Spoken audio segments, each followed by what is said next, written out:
Welcome to ma'am की class, जहां होती है टीचिंग इजी और इंटरेस्टिंग।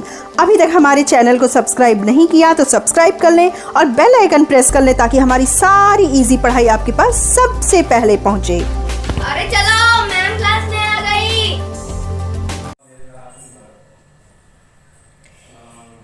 एक व्यक्ति है, मान लीजिए बहुत कमाता है, भाई इतना कमा रहा है, पैसे ही छाप रहा है, वो मान लो बहुत बड़ा बिजनेस है उसका, लेकिन है वह बिल्कुल बहुत ही कम पढ़ा लिखा, मान लीजिए 2 या 3 क्लास तक। आपके समाज में आपने देखा भी होगा, अपने समाज में आसपास कई लोग ऐसे होंगे जिनका बिजनेस बहुत बड़ा है लेकिन वो शिक्षित नहीं होते हैं, उनका स्टैंडर्ड ऑफ लाइफ है वो कुछ नहीं होता है। तो ये व्यक्ति भी उसी ढंग का है, कमा तो बहुत रहा है, बहुत पैसे हैं इसके पास, समृद्धि है, बिल्कुल समृद्ध है, लेकिन स्टैंडर्ड ऑफ लाइफ नहीं है। अपने बच्चों को पढ़ाने लिखाने पे वह इन्वेस्टमेंट नहीं कर रहा है, उनका स्वास्थ्य गिरा हुआ है, बच्चे दुखी हैं और मतलब हमेशा बीमार रहते हैं, शिक्षित भी नहीं है और लाइफ का कोई स्टैंडर्ड भी नहीं है, तो ये व्यक्ति भी दुखी ही रहेगा, भले ही वह कितना भी कमाए। तो यहाँ वो समृद्ध होते हुए भी क्या हो रहा है, विकसित नहीं है, विकास उसका नहीं हो रहा है, वो बढ़ नहीं रहा है कहीं से। वहीं दूसरी तरफ एक और व्यक्ति है और वह कमाता तो भैया इनसे थोड़ा कम ही है, लेकिन वह शिक्षित है, एक अच्छी जॉब में है या फिर अपने किसी व्यापार में भी है और उस व्यापार को प्रोग्रेस कर रहा है, उसकी कमाई बढ़ रही है। भाई इनसे तो कम ही बढ़ रही है, बट इनके बच्चे खुश हैं, उन्हें अच्छी स्कूलिंग मिल रही है, वो इन्वेस्ट कर रहा है, खर्चा कर रहा है स्वास्थ्य पर इनके और इनकी शिक्षा पर और बेसिक नीड्स, ये अपने लाइफ स्टैंडर्ड ऑफ लाइफ जो है उसको बढ़ाने के पीछे खर्चा कर रहा है और यह व्यक्ति खुश है। वास्तव में इन दोनों में से आप बताइए कि विकास किसका हो रहा है? आर्थिक विकास जो है वह किसका हो रहा है? इनका हो रहा है, इनका नहीं हो रहा। ये समृद्ध तो हैं, बहुत पैसा है, लेकिन ये जरूरी नहीं कि पैसा हर उस चीज़ को खरीद ले जो कि इनके स्टैंडर्ड ऑफ लाइफ को बढ़ाने के लिए काम करें, जैसे कि स्वास्थ्य, शिक्षा और भी कई ऐसी चीज़ें होती हैं जो आर्थिक रूप से समृद्ध हैं, लेकिन ज़रूरी नहीं कि ये उनके पास हो। लेकिन दूसरी तरफ हम इस व्यक्ति को देखते हैं तो इनके पास स्वास्थ्य, शिक्षा, स्टैंडर्ड ऑफ लाइफ और भी कई ऐसी चीज़ें हैं जो इनके जीवन की गुणवत्ता बढ़ाती हैं। तो आर्थिक विकसित कौन कहलाएगा? ये व्यक्ति कहलाएंगे। इन व्यक्ति का सही से डेवलपमेंट हो रहा है। ठीक यही चीज़ हमारी अर्थव्यवस्था या एक देश पर भी लागू होती है। एक देश आर्थिक विकास कैसे करेगा, क्या है आर्थिक विकास के पैमाने और क्या है आर्थिक समृद्धि। एक छोटा सा उदाहरण था आपके सामने जिससे आप एक फर्स्ट स्टेप समझ जाएं कि आर्थिक समृद्धि और आर्थिक विकास में अंतर होता है। आर्थिक रूप से समृद्ध अगर कोई है तो जरूरी नहीं कि वह विकसित भी हो। आर्थिक समृद्धि क्या है? किसी समयावधि में किसी अर्थव्यवस्था में होने वाला कौन सा परिवर्तन? वास्तविक आय में, जीएनपी यानी कि ग्रॉस नेशनल प्रोडक्ट, सकल राष्ट्रीय उत्पाद में, जीडीपी ग्रॉस डोमेस्टिक प्रोडक्ट, सकल घरेलू उत्पाद में, और पीसीआई यानी पर कैपिटा इनकम, प्रति व्यक्ति आय। ये अगर बढ़ती है, वृद्धि होती है तो हम कहते हैं आर्थिक समृद्धि हो रही है। अब इसका क्या मतलब हुआ? देखिए, वास्तविक आय या फिर जीएनपी, जीडीपी या फिर प्रति व्यक्ति पर कैपिटा इनकम क्या है? ये भौतिक चीज़ें हैं, यानी कि ये परिमाण है, किसी का ये परिमाण है और इसको परिमाणात्मक माप जो होता है वह सीधे सीधे आर्थिक समृद्धि से जुड़ा होता है। यानी कि इनमें अगर वृद्धि होगी तो हम कहेंगे आर्थिक समृद्धि हो रही है, यानी कि सीधे उत्पादन की वृद्धि, उत्पादन में अगर वृद्धि हो रही है तो यह आर्थिक समृद्धि कहलाएगी और यह परिमाणात्मक परिवर्तन है। ठीक है।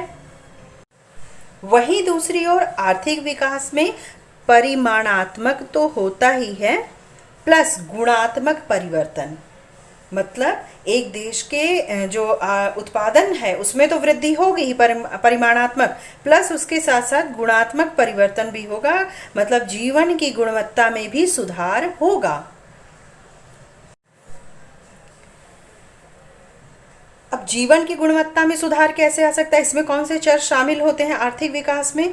तो ये चर हैं जैसे आर्थिक, राजनीतिक, सामाजिक संस्थाओं में परिवर्तन। परिवर्तन मतलब यह कि अच्छा परिवर्तन हो। आर्थिक संस्थाएं जो है वह प्रतिदिन नए नए नीतियाँ ले आए अर्थव्यवस्था को सुधारने के लिए। राजनीतिक संस्थाएं जो हैं वह और सामाजिक संस्थाएं जो हैं लोगों की उन्नति और फिर बेसिक नीड्स को पूरा करने के लिए कुछ नीतियाँ बना रही हैं। दिन ब दिन ये बढ़ती जा रही हैं, काम कर रही हैं हर क्षेत्र में जाके। तो आर्थिक, राजनीतिक, सामाजिक संस्थाओं में जो परिवर्तन है वो पॉजिटिव हो। और शिक्षा का स्तर बढ़े, गांव-गांव में शिक्षा पहुंचे और उसके लिए सरकार काम करे, गरीब से गरीब तक मुफ्त शिक्षा पाए, ये सब चीज़ें हैं। साक्षरता दर, एक देश की साक्षरता दर बढ़े। जीवन प्रत्याशा यानी कि एक व्यक्ति जीवन जीने की जो आशा होती है, जीवन जीने की जो प्रत्याशा कि वो कितने दिन जीवित रहेगा, यह बढ़े।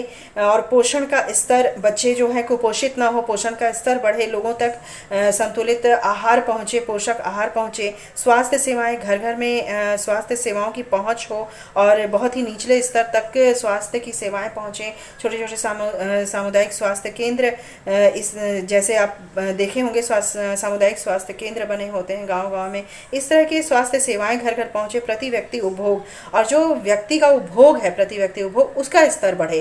भाई हम देखते हैं कि कुछ जैसे हम लोग उपभोग कर रहे हैं, हम लोग अपना अच्छा खा पी रहे हैं, कुपोषित नहीं है, लेकिन हमारे यहाँ जैसे कि भीख मांगने वाले कभी कभी आ जाते हैं, तो उनका उपभोग या फिर बहुत निचले स्तर, भाई सब हैं तो देश के ही वासी, इसी एक देश के वासी हैं, और उनका उपभोग का स्तर बहुत कम है, बहुत नीचा है। या फिर बहुत गरीब के बच्चे देखिए कुपोषित से होते हैं तो उनका उपभोग स्तर बहुत नीचा है। तो प्रति व्यक्ति उपभोग भी इसमें शामिल किया जाता है। नोबेल प्राइज विनर हमारे अर्थशास्त्री प्रोफेसर अमर्त्य सेन ने इसे कहा कि आर्थिक विकास क्या है? अधिकारिता तथा क्षमता का विस्तार ही है। अधिकारिता का मतलब और क्षमता से मतलब है जीवन पोषण, आत्मसम्मान और स्वतंत्रता। भाई कोई भी व्यक्ति जीवन में पोषण चाहता है, अच्छे से पोषण मिले, और आत्मसम्मान चाहता है, सही से मतलब सम्मान के साथ जीना, और स्वतंत्रता चाहता है यानी कि वह दास में नहीं रहना चाहता, वह स्वतंत्र रहना चाहता है। वही ये स्वतंत्रता कई तरह की हो सकती है। ये स्वतंत्रता मौखिक, भौतिक, कई प्रकार की होती है। तो स्वतंत्र चाहता है। तो प्रोफेसर अमर्त्य सेन का ये कहना था कि आर्थिक विकास अधिकारिता और क्षमता का विस्तार ही है। और यूएनडीपी से जुड़े हुए अर्थशास्त्री महबूब उल हक जो थे, उन्होंने इसे क्या कहा कि गरीबी के विरुद्ध ये लड़ाई है। जो आर्थिक विकास है वो गरीबी के विरुद्ध लड़ाई है। भाई सही बात है, जो गरीब लोग होते हैं वो ना तो गुणात्मक रूप से उनका जीवन सही होता है, ना परिमाणात्मक रूप से, ना तो वो समृद्ध होते हैं, ना ही वो विकसित होते हैं। तो ये गरीबी के विरुद्ध लड़ाई के रूप में महबूब उल हक ने इसे देखा। अब आर्थिक समृद्धि और आर्थिक विकास में अगर हम परिवर्तन की बात करें तो आर्थिक समृद्धि में केवल परिमाणात्मक परिवर्तन होता है, और आर्थिक विकास में परिमाणात्मक के साथ साथ गुणात्मक परिवर्तन भी होता है। दूसरा पॉइंट है कि आर्थिक समृद्धि राष्ट्रीय उत्पाद के आकार में परिवर्तन होता है इसमें, और इसमें राष्ट्रीय उत्पाद के साथ साथ जीवन की गुणवत्ता भी सुधरती है। तीसरा पॉइंट क्या है कि आर्थिक चर जिनकी माप संभव हो उसमें परिवर्तन। भाई आर्थिक समृद्धि में हम केवल आर्थिक चरों को लेते हैं, और यहाँ आर्थिक चर प्लस अनार्थिक चरों को भी लेते हैं। अब ये अनार्थिक चर में परिवर्तन मतलब देखिए इसमें आता है प्राकृतिक संसाधन, पूंजी निर्माण और बाजार का जो आकार होता है। तो किसी देश का जो आर्थिक विकास होता है इन तीनों पे मुख्य रूप से निर्भर करता है कि वहाँ पे प्राकृतिक संसाधन कितने हैं, पूंजी निर्माण कितना है, और बाजार का आकार कितना है। तो इससे आर्थिक विकास हमारा पूर्ण रूप से समझ में आता है कि कोई आर्थिक रूप से विकसित है देश या नहीं है। अब जैसे कि देखिए भाई प्राकृतिक संसाधन भारत में हमेशा से रहा है। पहले भारत सोने की चिड़िया कही जाती थी क्योंकि वहाँ प्राकृतिक संसाधन यहाँ पर प्रचुर मात्रा में है, और बाजार का आकार भी यहाँ पर बड़ा है। भाई यहाँ पॉपुलेशन बहुत ज़्यादा है, बाजार का आकार तो इतना बड़ा है कि चाइना हमारे यहाँ सामान बेचने आ जाता है।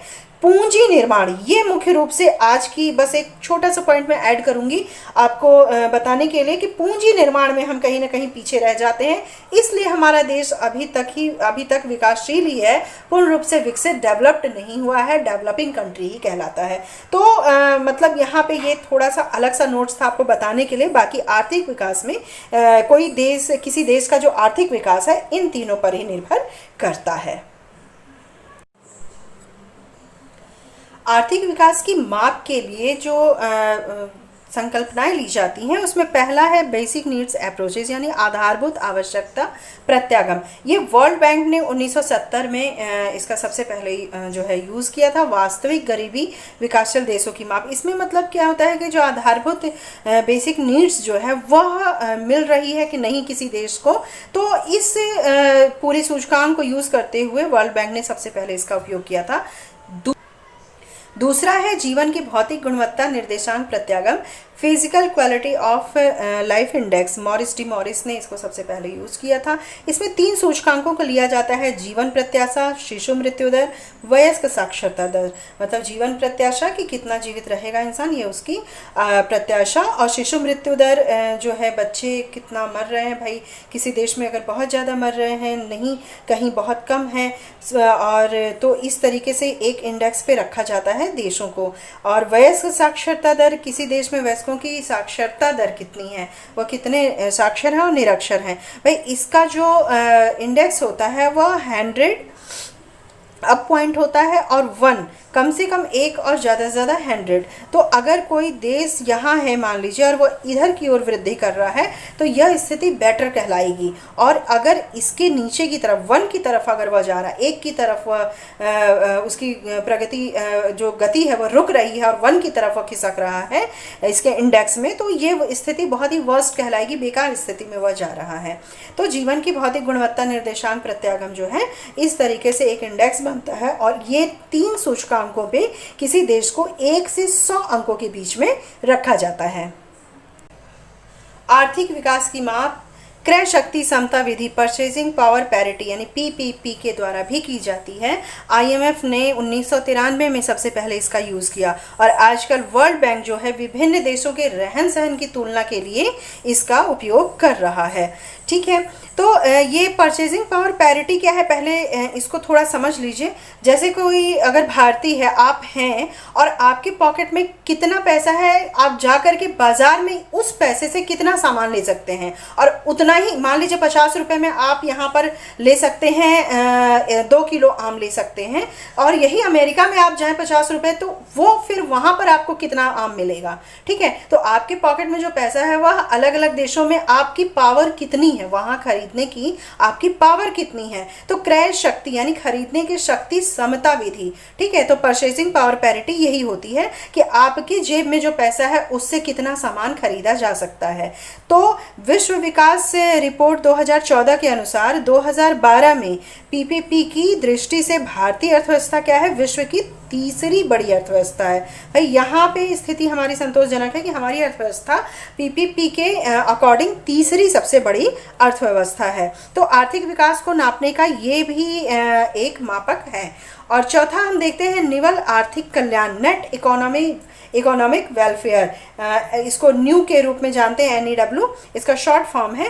तो इसका सूत्र इस तरीके से लिख सकते हैं कि सकल राष्ट्रीय उत्पाद यानी जितना हमारे यहाँ नेट नेशनल जो प्रोडक्शन है माइनस उत्पादन की छिपी लागत तथा आधुनिक नगरीकरण की हानियां, अवकाश तथा गृहिणियों की सेवाएं। देखिए भाई, जब हम सकल राष्ट्रीय उत्पाद देते हैं तो सकल राष्ट्रीय उत्पाद में ये सारी चीज़ें समाहित होती हैं, लेकिन हम निवल आर्थिक कल्याण अगर देख रहे हैं और ये आर्थिक कल्याण आर्थिक विकास की माप बन रहा है, तो यहाँ से वो जो छिपी चीज़ें हैं जो कि इसको कम करती हैं उसे हम हटाएंगे। ये क्या है, छिपी लागत। जैसे कि कोई फैक्ट्री है, उसमें अगर कई ऐसे कॉस्ट होते हैं जो नहीं मालूम होता है, जिसको हम माप नहीं सकते हैं वहाँ पर, तो वो लागत हम वहाँ माइनस नहीं करते। तो ये छिपी लागतें होती हैं, जैसे मेंटेनेंस के लिए या कुछ ऐसे ह्रास होते हैं फैक्ट्रीज में, उसके लिए। तथा आधुनिक नगरीकरण की हानियां। देखिए भाई, आधुनिकता में हम विकास करते जा रहे हैं, लेकिन जैसे फैक्ट्री से जो गंदा पानी निकल रहा है या फिर जो उसके कचड़े हैं वो कहीं इधर उधर फेंके जा रहे हैं, और उससे हमारे क्या हो रहा है, स्वास्थ्य पे असर पड़ रहा है। तो ये आधुनिक नगरीकरण की जो हानियां हैं, गाड़ियां चलती जा रही हैं और उससे जो धुआं है वह है। तो हम आधुनिकता में विकास की जो रफ्तार है उसमें कई ऐसी हानियां हमें हो रही हैं, वो प्लस अवकाश तथा गृहिणियों की सेवाएं, जो गृहिणी सेवाएं करती हैं उसको कहीं भी ऐड नहीं किया जाता, वो और अवकाश जो भी काम कर रहा है उसकी जो छुट्टियां होती हैं जिस दौरान वह कोई कार्य नहीं करता, वो सारी चीज़ें। तो ये सारे जो फैक्टर हैं, ये सारी जो टॉपिक्स हैं, फैक्टर हैं, उसको अगर सकल राष्ट्रीय उत्पाद से माइनस कर दिया जाए तो हमें निवल आर्थिक कल्याण मिल जाता है और यह आर्थिक विकास की माप बनता है। विलियम नोरधास और जेम्स टोबिन ने measure of economic welfare mu का जो है प्रतिपादन किया, इन्होंने जो इसकी धारणा है वो विकसित की, लेकिन बाद में सैमुअलसन ने इसे संशोधित करके नेट इकोनॉमिक वेलफेयर यानी कि न्यू का नाम दिया। और सैमुअलसन कहा कि न्यू लोगों के जीवन निर्माण में सुधार की सही माप कर सकता है। 1989 में डेली और कॉब ने इसका सबसे पहले यूज़ किया। तो म्यू की जो धारणा है वो सैमुअलसन ने संशोधित करके न्यू के रूप में परिवर्तित की है और ये विकास की माप करता है। आर्थिक विकास का 5वां मापक है मानव विकास सूचकांक ह्यूमन डेवलपमेंट इंडेक्स। अर्थशास्त्री महबूब उल हक जो कि यूएनडीपी से जुड़े हुए हैं, यूएनडीपी का मतलब यहाँ पर यूनाइटेड नेशन डेवलपमेंट प्रोग्राम है, ये आपको ज्ञात होगा। तो इससे जुड़े अर्थशास्त्री जो हमारे महबूब उल हक हैं और इनके जो सहयोगी हैं, उन्होंने इसको प्रतिपादित किया। और इस कॉन्सेप्ट के अंतर्गत क्या है, इसके 3 आधारभूत आयाम होते हैं एसडीआई के, जिसमें है ज्ञान यानी नॉलेज, जन्म के समय जीवन प्रत्याशा लाइफ एक्सपेक्टेंसी, और तीसरा है क्रय शक्ति समायोजित प्रति व्यक्ति के रूप में प्रदर्शित जीवन निर्वाह का स्तर। क्रय शक्ति इसमें समायोजित है, ये ध्यान रखिएगा, हमारे पीपीपी की बात हो रही है। और प्रति व्यक्ति के रूप में प्रदर्शित जीवन निर्वाह का स्तर, ये तीनों इसमें जो है आयाम इसमें मेंशन किए जाते हैं। और एसडीआई स्वास्थ्य, शिक्षा एवं आय के आदि के स्तर के आधार पर तैयार किया जाने वाला यूएनडीपी का एक सूचकांक है। और देखिए एसडीआई का जो उच्चतम मान होता है वह 1 तक हो सकता है, ठीक है। एसडीआई जो अपना इंडेक्स बनाता है उसमें उच्चतम मान कितना है, 1 होता है। तो जो स्वास्थ्य, शिक्षा और आय आदि के स्तर पर ये जो तैयार किया जाता है, संयुक्त राष्ट्र विकास का ये कार्यक्रम है यूएनडीपी का, यह है एसडीआई और ये आर्थिक विकास की माप का मापक है। तो हमने देखा कि आर्थिक विकास के मापक के रूप में basic need approaches, physical quality of life index, PPP, new और एसडीआई, ये 5 मापक अपनाए जाते हैं। आशा करती हूँ कि आज की वीडियो में आपको आर्थिक समृद्धि और आर्थिक विकास से जुड़े सारे फैक्टर जो हैं वो समझ में आ गए होंगे, सारे बिंदु समझ में आ गए होंगे। और आर्थिक विकास के माप, ये जो टॉपिक है आर्थिक विकास और आर्थिक समृद्धि का, एकेडमिक तो इम्पोर्टेंस रखता ही है, साथ ही आपके कई एग्ज़ाम में जो कि कंपटीशन के एग्ज़ाम है उसमें भी इससे जुड़े कई क्वेश्चन आते हैं, छोटे बड़े, और एमएसक्यू टाइप के क्वेश्चन इससे तो बहुत ही ज़्यादा निकलते हैं।